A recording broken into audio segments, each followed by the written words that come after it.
រឿងព្រេងខ្មោចព្រាយអាបចម្លងរូបកាលពីព្រេងនាយមានប្តីប្រពន្ធពីរនាក់រស់នៅក្នុងភូមិដាច់ស្រយាលមួយក្បែរជើងភ្នំថ្ងៃមួយប្តីត្រូវធ្វើដំណើរទៅជួញដូរនៅខេត្តឆ្ងាយដោយទុកឲ្យប្រពន្ធដែលកំពុងតែមានផ្ទៃពោះរស់នៅផ្ទះម្នាក់ឯង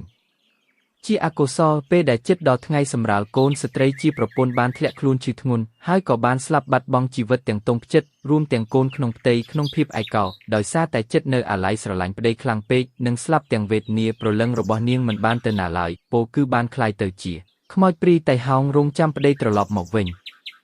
2 ខែក្រោយមកបុរសជាប្តីបានធ្វើដំណើរមកដល់ផ្ទះវិញនៅពេលព្រលប់គាត់បានឃើញប្រពន្ធរបស់គាត់មកឈរចាំទទួលនៅមាត់ទ្វារញឹមញែមរួមទាំងមាន3កូនតូចមួយនៅក្នុងដៃថែមទៀតផងដោយមិនដឹងថាប្រពន្ធស្លាប់បុរសនោះត្រេកអរខ្លាំងណាស់ក៏ចូលទៅអបថាប្រពន្ធកូនដោយក្តីនឹករួចក៏នាំគ្នាហូបបាយទឹកនិងចូលគេងជាធម្មតាលុះពាក់កណ្ដាលអាធ្រាត្រពេលដែលប្តីកំពុងតែសម្រានលក់ស្រាប់តែប្រពន្ធបានធ្វើជ្រុះវែកដួសសំធ្លាក់ទៅដីដោយខ្ជិលអោនរើសនាងខ្មោចស្រីជាប្រពន្ធនោះក៏បានលបលូតដៃវែងខុសធម្មតាសំយងចុះទៅក្រោមដើម្បីលបយកវែកពីដីបុរសជាប្តីបានភ្ញាក់ដឹងខ្លួនលបមើលក៏ឃើញដៃប្រពន្ធលូតវែងគួរឲ្យខ្លាចរួមទាំងមុខមាត់ប្រែជាខៀវស្វាយសក់ក្បាលរញ៉េញ៉ៃគាត់ដឹងភ្លាមថាប្រពន្ធរបស់ខ្លួនលែងជាមនុស្សទៀតហើយគឺស្រីដែលដេកចិត្តគាត់ជាខ្មោចចម្លងរូបមកបោកប្រាស់គាត់តែប៉ុណ្ណោះដោយមានការភ័យខ្លាចជាខ្លាំងបុរសជាប្តីបានធ្វើជាសុំប្រពន្ធចេញទៅបត់ជើងតូចនៅខាងក្រោមផ្ទះខ្មោចប្រពន្ធមិនព្រមឲ្យទៅទេប៉ុន្តែប្តីបានអង្វរករទើបនាងយកខ្សែចំណងមកចងដៃប្តីដោយម្ខាងទៀតនាងកាន់ជាប់ពីក្នុងផ្ទះដើម្បីកុំឲ្យប្តីរត់ចោល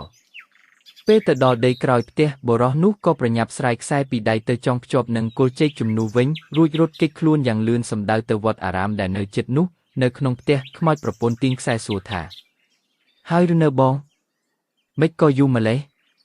ទាញទៅទាញមកដឹងថាទុនខុសធម្មតានាងក៏ដើរទៅអើតមើលទៅក្រោយផ្ទះឃើញចងជាប់នឹងគល់ចេកហើយប្តីរត់បាត់ដឹងថាប្តីដឹងតាន់ខ្មោចស្រីនោះក៏ស្រែកយំលូឡាលះបង់រូបរាងជាមនុស្សคล้ายជាព្រលឹងខ្មោចហោះដេញតាមប្តីទាំងកំហឹងនិងសេចក្តីស្នេហា